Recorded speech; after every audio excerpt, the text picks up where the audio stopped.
आपने अक्सर बड़े बुजुर्गों को यह कहते सुना होगा कि अगर कोई तुम्हारी सामने इज्जत कर रहा है तो यह मत सोचना कि वो सच में तुम्हारी इज्जत करता है, और कोई सामने बुरा बन रहा है तो यह भी मत मान लेना कि इंसान ही बुरा है, क्योंकि दुनिया में इंसान वक्त, लोग और माहौल के हिसाब से खुद को बदलते रहते हैं। इसलिए अक्सर काम निकालने के लिए लोग भले बने रहते हैं और काम निकलते ही मैं कौन तू कौन हो जाते हैं। कुछ ऐसा ही खेल हमें पाकिस्तान की तरफ से हाल ही में देखने को मिला कि भले ही वो अफगानिस्तान के खिलाफ मैच शुरू होने से पहले ये गुनगुनाने में थे कि अफगानिस्तान मुल्क हमारे भाई जैसा है वगैरह वगैरह, तो वहीं मैच के एंड होते ही पाकिस्तान ने अफगानिस्तान के साथ कितना भाईचारा दिखाया उससे तो आप भली भांति ही परिचित होंगे। तो यहां भी मैच शुरू होने से पहले जहां पाकिस्तान की टीम से लेकर पाकिस्तान के दिग्गज क्रिकेटर्स ये मीठे बोल छोड़ रहे थे कि अफगानिस्तान तो हमारा ही भाई है, वही सारे लोग मैच के बाद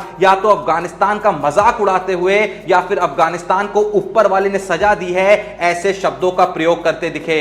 शोएब अख्तर ने तो यह तक कह दिया कि ये ऊपर वाले ने अफगानिस्तान को सबक सिखाया है, इसलिए वो पूरी टीम रोती हुई गई है। वैसे मैं आपको ऑलरेडी एक वीडियो में इस पूरे ही सिनेरियो की बैक स्टोरी सुना चुका हूं, लेकिन अभी मैंने आपको वापस से ये याद बस इसलिए दिलाया ताकि वापस से आपको ये समझ आ सके कि इंसान वक्त और हालात के साथ कैसे पूरा बदल जाता है। मैंने 2 वीडियो पहले शाहिद अफरीदी के ऊपर भी एक वीडियो बनाते हुए आपको इसके कई उदाहरण दिए थे कि कैसे अफरीदी के बोल, अफरीदी का स्वभाव और अफरीदी की हरकतें वहां मौजूद लोगों के हिसाब से बदल जाती थी। जिस इंसान ने क्रिकेट पिच पे खुद को बड़े ही सेक्युलर और सबका साथ सबका विकास वाली सोच के साथ प्रेजेंट करा हुआ था, असल में पर्दे के पीछे वो पूरा का पूरा इंसान ही बदल जाता था। लेकिन अब कमाल यह हुआ कि उस बंदे की इन्हीं हरकतों को लेके मैंने 2 दिन पहले वीडियो क्या निकाली, उसने अगले ही दिन वही हरकत कर मेरी बातों को 100% सही साबित कर दिया। क्योंकि मैंने असल में जब वीडियो बनाई थी तभी कुछ पड़ोसी मुल्क के लोग कमेंट में आके ये ज्ञान बांट रहे थे कि अरे कई बार फ्लो में इंसान बोल जाता है, लेकिन जरूरी नहीं है कि वो ऐसा सोचता ही हो। भाई फ्लो में आपका तू हो जाए ना तो समझ में आता है। फ्लो में देश की आर्मी के लिए गाली नहीं निकल आती है, फ्लो में किसी के रिलीजन का मजाक नहीं बन जाता है, फ्लो में भारत के लोगों का दिल छोटा है ये जुबान से बयां नहीं हो जाता है। अगर किसी को फुल कॉन्टेक्स्ट समझ में नहीं आ रहा है कि मैं क्या कह रहा हूं तो इसी वीडियो के बाद ऊपर आई बटन पे क्लिक करके तुम वो वीडियो देख पूरी सच्चाई समझ सकते हो। चलो मैं कहता हूं कि हम उन सारी ही बातों को अफरीदी की एक मूर्खता और बचपना समझ के भूल भी जाते हैं, लेकिन अब जो उन्होंने किया है उसे बचपना कहना बचपने का अपमान करने जैसा होगा। जब पिछले कुछ महीनों में विराट कोहली अपने फॉर्म से आउट ऑफ टच चल रहे थे तो कई लोगों की तरह शाहिद अफरीदी भी कुछ ऐसा ही कहने में लगे थे कि कोहली का वक्त नहीं सही चल रहा है पर वो वापस जल्दी फॉर्म में आ जाएंगे। पर मेरी बात अगर तुम सच मानो, पाकिस्तान में ऐसा एक भी बंदा नहीं चाहेगा कि कोहली फॉर्म में आ जाएं। ये सब बस बातें होती हैं जो बोलनी पड़ती हैं, क्योंकि असल में दुनिया उस समय कुछ ऐसी ही बातों पे चर्चा कर रही थी तो अफरीदी भी उस भेड़ चाल का हिस्सा बन लिए। लेकिन जब इस एशिया कप में विराट कोहली सच में फॉर्म में लौटे और उन्होंने उसी एशिया कप में लास्ट मैच में शतक भी लगाया तो फिर से अफरीदी के शब्द और जज्बात पूरे तरीके से यू टर्न ले लिए, जिसे सुन के आपको उनकी बातों पे गुस्सा, तरस और हंसी तीनों आएगी। पर वो देखने से पहले मैं जो आपको बता रहा हूं उसे बड़े ही ध्यान से सुनना। सेल्स यानी बिजनेस डेवलपमेंट एक बहुत ही रिवॉर्डिंग जॉब है। अगर हम अपनी एफर्ट्स को सही डायरेक्शन में लगाएं तो यहां पे रिकॉग्निशन की, इंसेंटिव की और अर्निंग अपॉर्चुनिटीज की कोई कमी नहीं है। ऐसा कहना है हमारे गुजरात पुणे के प्रतीक प्रकाश काकड़े का, जिन्होंने री लेवल के बिजनेस डेवलपमेंट कोर्स को कंप्लीट करके और री लेवल का टेस्ट देके लोमोस में बीडी का जॉब ले लिया, जिनका एजुकेशनल बैकग्राउंड असल में मैकेनिकल इंजीनियर का था पर उन्हें बचपन से ही इस डायनामिक इंडस्ट्री में अपना करियर बनाना था एंड फाइनली उन्होंने कर दिखाया। वैसे तो प्रतीक इस डोमेन में एक फ्रेशर हैं, लेकिन अपनी स्किल्स का सही इस्तेमाल करके वो सैलरी के अलावा एप्रिसिएशन और मॉनिटरी बेनिफिट्स भी अर्न कर रहे हैं। प्रतीक के मैकेनिकल इंजीनियरिंग से सेल्स में हुए इस ट्रांसफॉर्मेशन के पीछे सबसे बड़ा हाथ था री लेवल कोर्सेस और टेस्ट का। प्रतीक जैसे काफी सारे कैंडिडेट्स की आज री लेवल हेल्प कर रहा है उनको अपनी ड्रीम जॉब पाने में। री लेवल एक ऐसा कॉम्प्रिहेंसिव प्लेटफॉर्म है जो आपको स्किल डेवलप करने का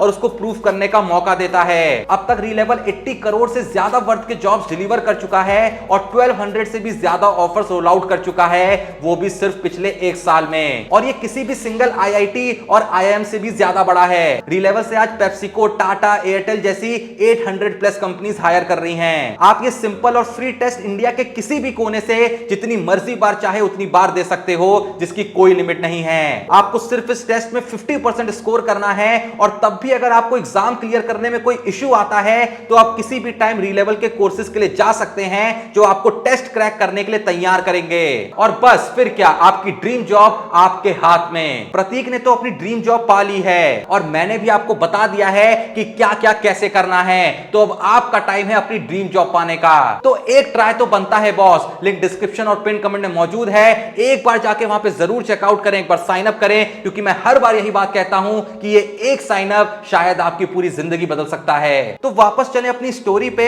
तो जैसा मैं आपको बता रहा था कि वैसे तो जब Virat Kohli out of touch थे तो शाहिद अफरीदी की ओर से एक अलग ही चिंता विराट कोहली के फॉर्म के लिए नजर आ रही थी। जैसे मानो जब तक विराट कोहली फॉर्म में नहीं आएंगे तब तक पाकिस्तान में पानी नहीं आएगा। पर एज आई सेड, जैसी विराट कोहली ने एशिया कप में अपनी परफॉर्मेंस से अपने रिटर्न का बिगुल बजाया तो शाहिद अफरीदी के बोल पूरे तरीके से बदल ही गए। शाहिद अफरीदी ने एक टीवी शो के दौरान यह कह डाला कि जब विराट कोहली ने इंटरनेशनल क्रिकेट में कदम रखे थे तो उन्हें काफी स्ट्रगल का सामना करना पड़ रहा था, लेकिन वक्त के साथ उन्होंने अपना एक बड़ा नाम बना लिया। पर हर क्रिकेटर के करियर में ऐसा टाइम आता ही है जब उसके रिटायरमेंट का वक्त उसके करीब आने लगता है, और विराट कोहली जैसे प्लेयर को अपने पीक पे ही क्रिकेट से रिटायर हो जाना चाहिए। पहले तो भाई साहब से हम ये कहना चाहते हैं कि जो कोहली की एज है अभी वो सिर्फ 33 है। माना पाकिस्तान के कई टैलेंट इस एज के आसपास आते ही धाराशायी हो जाते हैं, लेकिन यहां ऐसा नहीं होता है। खैर छोड़ो, मैं तो ऐसी बेतुकी बातों के हजारों कायदे के जवाब दे ही सकता हूं, लेकिन फिलहाल आप ये नोटिस करिए कि जब कोहली टच में नहीं थे तो इन्हें दिक्कत थी कि वो टच में क्यों नहीं है, और जब बंदा टच में आ गया है तो इनका कहना है कि अब कोहली टच में आ गए हैं तो इन्हें रिटायरमेंट का सोच लेना चाहिए, ताकि कोहली फ्यूचर में ड्रॉप होने से पहले इज्जत के साथ टीम से रिटायर हो जाएं। अगर आप भी इन बातों के पीछे लॉजिक ढूंढने का प्रयास कर रहे हैं तो मत करिए, क्योंकि मिलेगा ही नहीं। पर असल में मसला यहीं पे खत्म नहीं हुआ।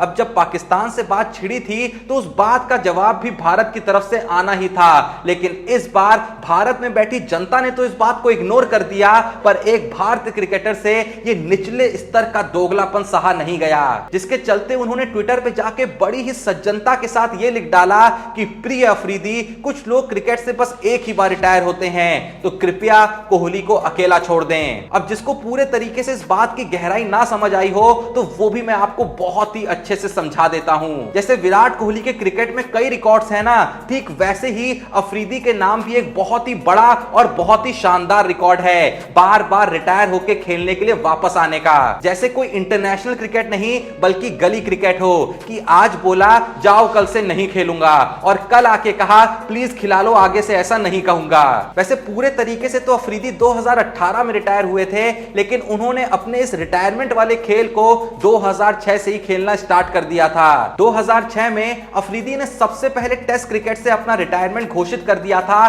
पर अचानक से वो 2010 में टेस्ट क्रिकेट में वापस आ गए, और वो भी एज अ कैप्टन। लेकिन एक मैच में टीम की कप्तानी करने के बाद उन्होंने वापस से टेस्ट क्रिकेट से परमानेंट रिटायरमेंट घोषित कर दिया। अब टेस्ट में रिटायरमेंट का गेम खेलने के बाद बारी थी वनडे की, जहां उन्होंने ये ऐलान कर दिया था कि 2011 वर्ल्ड कप के बाद वो क्रिकेट से रिटायरमेंट ले लेंगे। लेकिन जुबान का पक्का होना हर किसी के बस की बात थोड़ी होती है। जो अफरीदी 2011 वर्ल्ड कप के बाद रिटायरमेंट लेने वाले थे वो उसी 2011 के एंड तक रिटायरमेंट से वापस टीम में लौट आए। रीजन दिया गया कि अफरीदी के अपने उस टाइम के कोच वकार यूनिस के साथ कुछ डिफरेंसेस थे, जिस वजह से उन्होंने रिटायरमेंट लिया था। मतलब सच में रिटायरमेंट का इससे बड़ा मजाक क्या ही हो सकता था। कोच पसंद नहीं आया, रिटायरमेंट ले लिया, बॉल पसंद नहीं आई, रिटायरमेंट ले लिया, लंच में खाना पसंद नहीं आया, रिटायरमेंट ले लिया। जो अफरीदी 2011 में अपना वनडे करियर एंड करने वाले थे, वही अफरीदी ने 2015 का वर्ल्ड कप तक खेल लिया, और ऐसे ही करते करते 2018 में जाके उन्होंने फाइनली रिटायरमेंट ले ही लिया। यहां पे अमित मिश्रा ने जो जवाब दिया उससे सटीक जवाब कोई हो ही नहीं सकता था, क्योंकि जो बंदा 2006 से 2018 तक रिटायरमेंट से अंदर बाहर जाता रहा, जिससे खुद के लिए नहीं पता था कि उसे कब रिटायर होना था, वो विराट कोहली को बता रहा है कि उसे कब रिटायर होना चाहिए। कसम से अमित मिश्रा ने जो जवाब दिया ना, इसीलिए मैं हमेशा कहता हूं कि हम इंडियन सामने से तो कभी बात नहीं छेड़ते हैं, लेकिन अगर कोई उंगली करता है तो फिर उंगली से उंगली मिलाते नहीं हैं, बल्कि पूरी की पूरी उंगली ही, समझ गए ना। बाकी अब जो भी ये वीडियो देख रहा है, आपका अमित मिश्रा के इस रिप्लाई पे क्या कहना है कमेंट में जरूर बताइएगा। डिस्क्रिप्शन में दिए लिंक से डी लेवल को चेकआउट करना ना भूलें, क्योंकि मैं पहले भी कह चुका हूं कि ये जो एक साइन अप है ना, ये पूरा आपका करियर बदल सकता है। अगर अभी तक आपने हमारे Insta page Cricbaazi with Joshi को चेकआउट नहीं करा है तो लिंक डिस्क्रिप्शन में मौजूद है। कोई भी मन में सवाल है सीधे जाके वहां पे फॉलो कर सकते हैं और डीएम कर सकते हैं। जो सवाल हम अपने दूसरे चैनल क्रिकबाजी विद जोशी में आपके नाम को शाउट आउट दे फीचर करेंगे। एंड अगर अभी तक आपने इस चैनल को सब्सक्राइब नहीं करा है तो प्लीज जो भी ये वीडियो देख रहा है चैनल को सब्सक्राइब करें। बाकी मिलते हैं नेक्स्ट वीडियो में, तब तक के लिए जय हिंद, धन्यवाद।